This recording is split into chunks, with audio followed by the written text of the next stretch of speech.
Nous habitions Strasbourg avant la guerre et nous avons été évacués sur la Dordogne. Mais il n'y avait pas de communauté juive. Ma maman a décidé à ce moment-là de rejoindre Limoges, où nous savions que s'organisait une communauté et où il y avait toutes les facilités pour vivre en juif, si je puis dire, avec toutes les instances d'une communauté organisée. Donc nous avons passé à Limoges et c'est ainsi que je suis arrivé, 6 rue des Arènes à Limoges. Parce que la communauté de Limoges avait cette particularité à cette époque tout à fait singulière, il faut le dire, d'avoir reconstitué, on peut dire, toutes les institutions d'une communauté. Il y avait d'abord une communauté, le point de vue religieux strictement, la synagogue rue Manine, et ensuite rue Cuvillier, dont d'ailleurs c'est moi qui ai découvert l'adresse de la rue Cuvillier, c'est moi qui ai découvert ce local, qui l'ai signalé au grand rabbin Deutsch, et par conséquent il y avait donc les organisations des offices d'une façon très précise. Il y avait une boucherie cachère, la boucherie Buchinger, qui était une boucherie cachère, il y avait une mikvé, il y avait une fabrique de matzot, il y avait un comité extrêmement actif en ce qui concerne l'accueil des réfugiés et l'aide aux réfugiés. Il y avait une soupe populaire pour aider ceux qui venaient. Et puis alors, il y avait l'école Hort qui avait ouvert ses portes.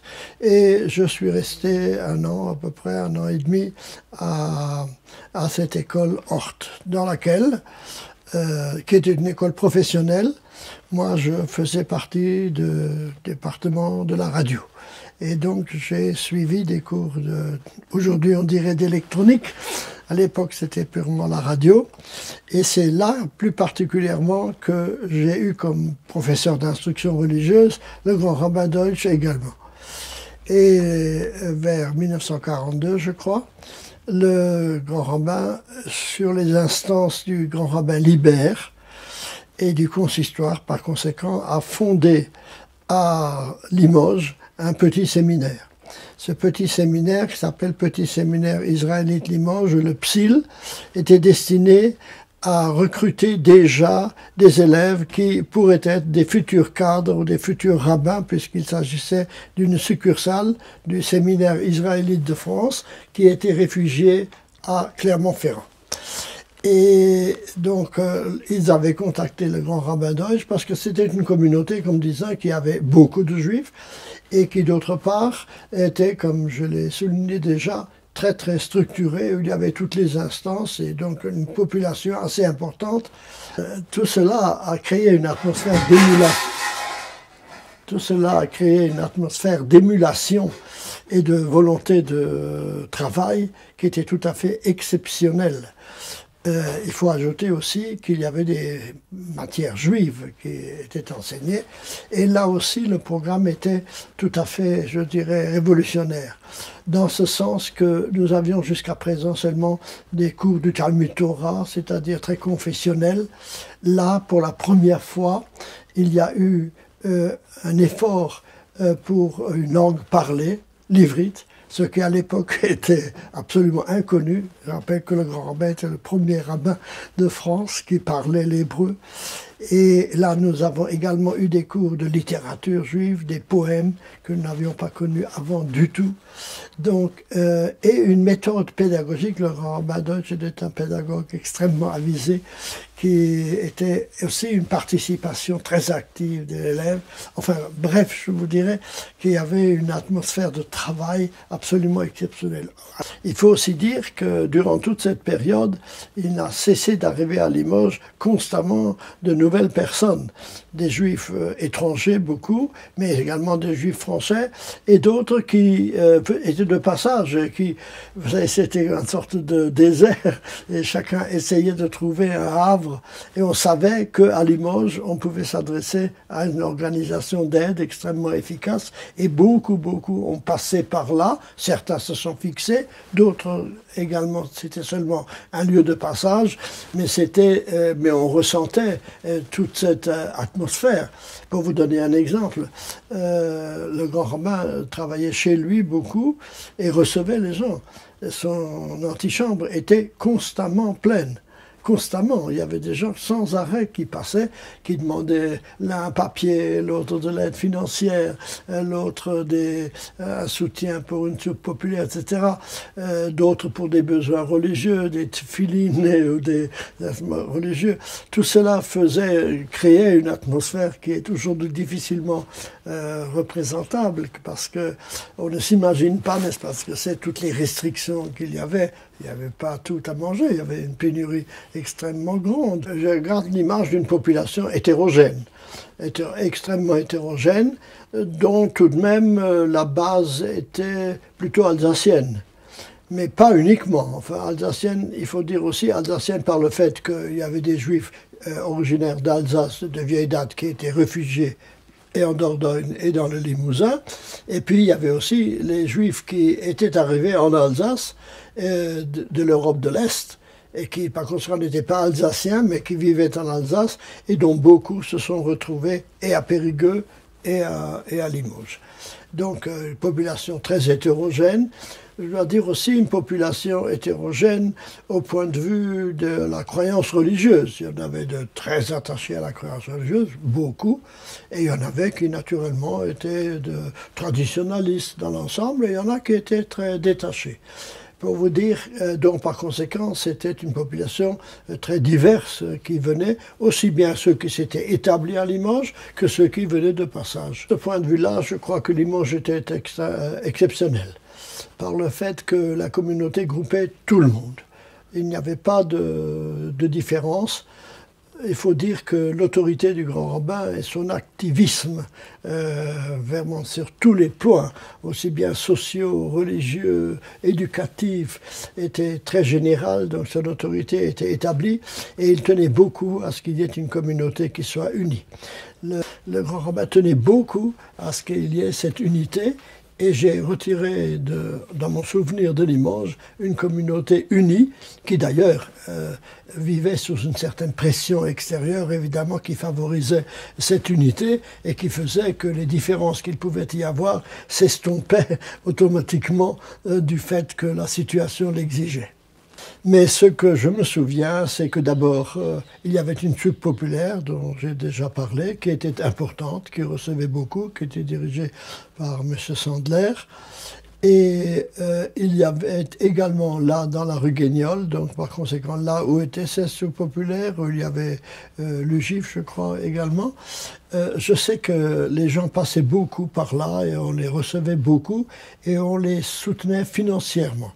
D'après ce qu'on m'avait dit, le Joint subventionnait par l'intermédiaire justement de ce comité les Juifs et aidait beaucoup dans un mouvement de solidarité, je crois, tout à fait exceptionnel, ceux qui en avaient besoin. C'est seulement ce que j'ai pu constater, que les gens accouraient par là. Et il faut dire que la détresse de certains était très grande, n'est-ce pas? D'abord, beaucoup de Juifs étrangers qui étaient venus et qui avaient habité l'Alsace ne parlaient même pas le français à l'époque. Ils parlaient l'alsacien ou le yiddish un peu. Donc il y avait un problème pour eux de se faire entendre et de trouver un havre, quelqu'un qui pouvait les écouter. Et de ce point de vue-là, Limoges a été véritablement, je crois, un des centres importants de cette époque-là et un soutien de solidarité extrêmement efficace. Oui, alors là évidemment, de la Rhumanine, je me souviens très bien, il y avait une estrade en haut et en bas, donc c'était pas construit pour une synagogue, mais ça correspondait absolument de ce qu'il nous fallait. Mais c'était évidemment un endroit qui permettait d'avoir des offices durant le Shabbat, mais qui, au fur et à mesure que des réfugiés parvenaient dans la ville, était trop petit. C'est à ce moment-là qu'on a cherché un local en particulier pour les fêtes et qui était rue Cuvillier. Mais il est vrai que la rue Manine est ainsi dans une sorte d'impasse groupée autour de la synagogue beaucoup de Juifs. Maintenant, il faut dire que la ville n'est pas tellement étendue et que par conséquent, autour du boulevard Gambetta, de l'hôtel de ville, etc., tout cela était habité par les Juifs qui habitaient effectivement tous pas très loin les uns des autres et qui se connaissaient, qui se fréquentaient ensemble.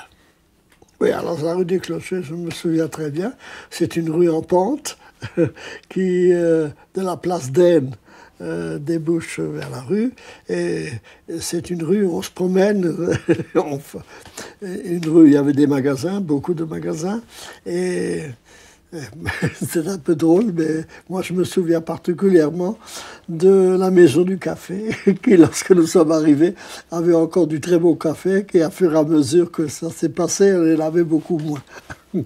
Mais nous allions souvent, évidemment, dans la rue du Clocher, on déambulait dans la rue du Clocher et dans les marchés qui étaient autour de la rue du Clocher. Effectivement, les Juifs qui étaient établis depuis longtemps à Limoges et qui ne forment, je ne crois pas, une communauté à l'époque ou peu, se sont réveillés à la suite de cet afflux considérable par rapport au nombre de Juifs qui étaient à Limoges et qui les a rappelés à leur existence juive.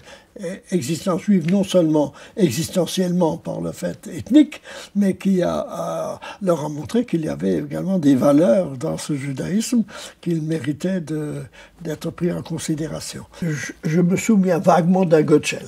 Je ne pourrais pas me le représenter exactement, mais le nom me disait quelque chose. Je crois qu'il avait pris part également à ce réveil de la communauté et c'était lui-même mis à la disposition pour aider, puisqu'il connaissait bien le terrain, aider ceux qui arrivaient.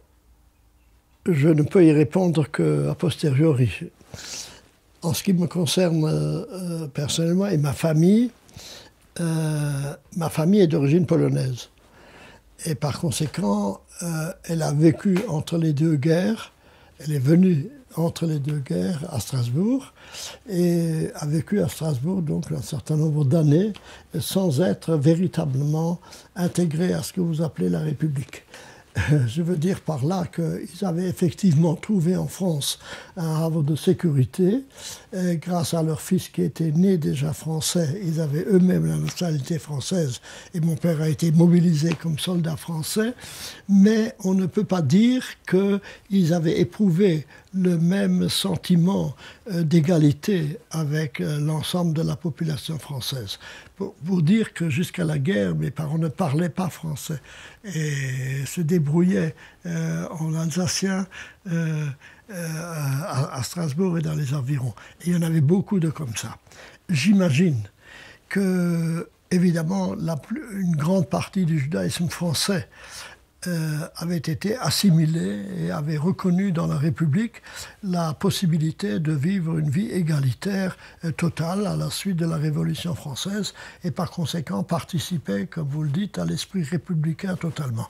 Votre grand-père sans doute faisait partie de cela.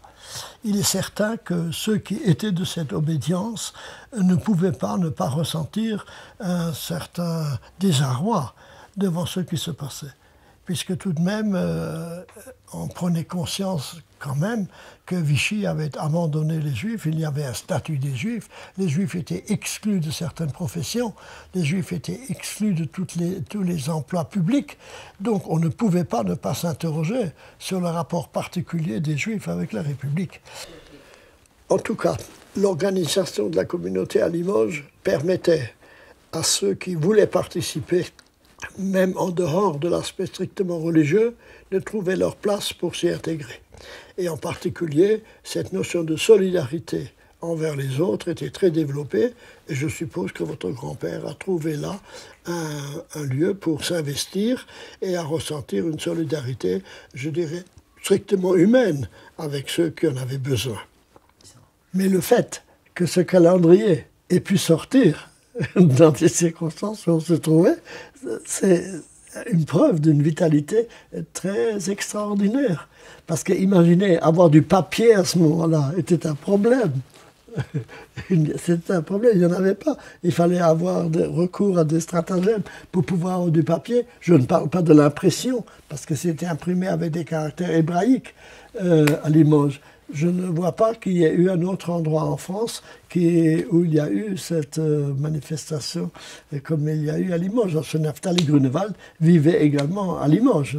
Donc, tout cela, vous voyez, faisait qu'il y avait une activité à Limoges. Je crois qu'il n'y avait pas ailleurs, peut-être sauf à Périgueux, où il y avait également énormément de Juifs. Mais Limoges fut exceptionnel de ce point de vue-là, sans aucun doute. Alors ici, Jean-Jacques Samuel, Jacques Eisenberg, Mine Horowitz, le grand rabbin,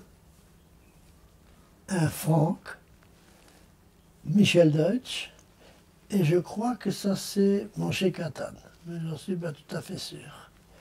Les autres, je ne les remets pas. Peut-être lui, c'est Arié Bortner. D'accord, et il y a...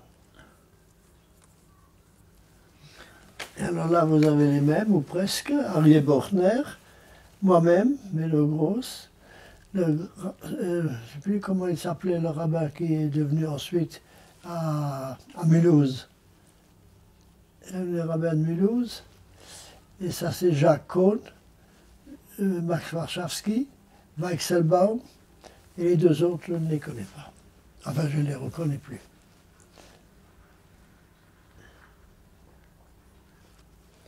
On a une idée de... Vous pensez pouvoir identifier l'année de la photo, là?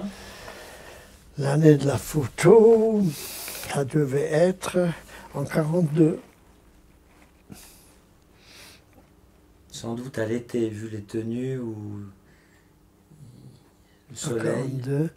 C'était sans doute dans la rue Montmagny. Vous reconnaissez le lieu? Non.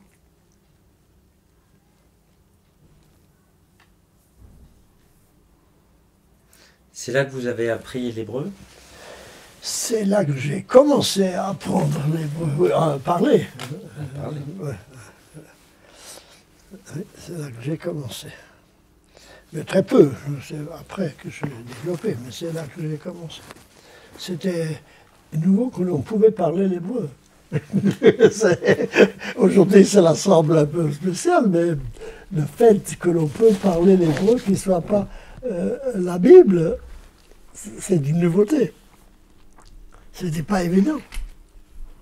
Qu'il y a une littérature, des poèmes, c'est une découverte. Merci beaucoup, Beno. Après.